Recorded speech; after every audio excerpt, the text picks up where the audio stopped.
diterima oleh Allah, yang sedikit itu akan menyenangkan. Begitu kaum muslimin doa yang kedua. Yang ketiga, sedekah kita, baik pribadi atau golongan. Sedekah kita menolak bala. Oleh karena itu, bulan Ramadan ini masih kesempatan di penghujung Ramadan ini. Ibadahnya puncaknya di sini. Kalau ada perlombaan, sekarang 1 Ramadan ini mau finish, mau puasa, mencapai dari difokus, ditambah posisikan, mau diambil juara 1 Ramadan. Karena Allah itu bukan semua kita yang laksana, akan dilihat dapat bukan 1 ayat, berpuluh ayat disebut apa? Ayyukum ahsanu amala. Lihat berdoaku untuk diujimu. Ayyukum ahsanu amala. Mana yang juara? Yang lebih banyak waktunya, yang lebih khusyuk, yang lebih kuat, lebih sederhana. Karena sama kita ini Allah tidak. Yang penting bagi Allah ayyukum ahsanu amala. Itu bukan 1 ayat, ada sekian banyak ayat. Yang mana yang bagus? Seperti orang lain dalam perlombaan yang disekolah ini tinggal 7 orang lagi. Terakhir itu 1 orang yang disorot. Ini yang juara, bukan besar. Itu seperti itulah kita harus kata. Namanya saja disebut dalam Quran, fastabiqul khairat. Berlomba banyak, berlomba seperti musabaqah. Mencari yang terbaik. Kon asalnya takuna do tadi monggo sama-sama betul. Tidak seperti itu banyak tapi itu yang diberikan nilai tinggi oleh Allah Taala.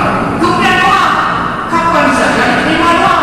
Bulan Ramadan kita bersedih, di penghujung Ramadan kita doa, sedekahkan.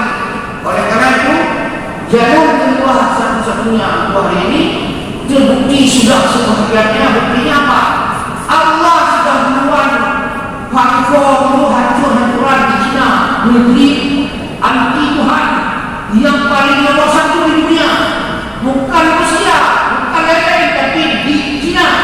Jika hari ini sudah berpindah ke negara anti Tuhan nomor 1. Nomor 2 kita ni, nomor 3 baru Amerika. Mereka tidak ada urusan dengan Tuhan. Kemudian Spanyol, Inggris dan seterusnya. Jerman termasuk. Hari ini Eropa sudah menjadikan orang Islam berpendapat dengan bebas. Maka suara datang dikumandangkan, suara ngaji dibesar-besarkan, orang masuk Islam berbondong-bondong. Di Amerika juga sama. Hayat-hayat itu ditulis di baliho-baliho. Ini pertanda mereka sudah ada kesadaran. Mana Paulus itu sudah menemukan umat Islam berdoa. Berarti mereka paham dan doa mereka. Oleh karena itu di negeri-negeri Islam sudah aman seperti kita doakan terus. Ada kelebihan-kelebihan dan semuanya ada hikmah. Wa ma khalaqna hadza batila. Allah mengatakan yutfi'u nurallahi bi afwahihim wallahu mutimmu nurihi. Ini masalah menyempurnakan agama yang benar, menunjukkan kebenaran. Walau kalian kafirun, walau orang kafir dia tidak ada apa-apa.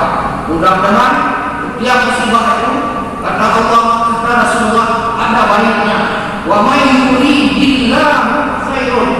Wa man siapa saja yuridu, siapa yang yurid, may yurid billahu, oleh Allah diinginkan oleh Allah khairun, kebaikan. Fa yusibhu, Allah mewajibkan diuji dulu. Tidak ada yang lolos dari ujian. Mau hebat, mau sukses, mau lebih baik, masuk lubang jarum ujian Tuhan. Mudah-mudahan ujian ini kita bisa keluar sukses dengan baik, dengan doa, dengan ibadah yang meningkat, sedekah yang banyak. Lebih kurang mohon maaf. InsyaAllah berjumpa pada kesempatan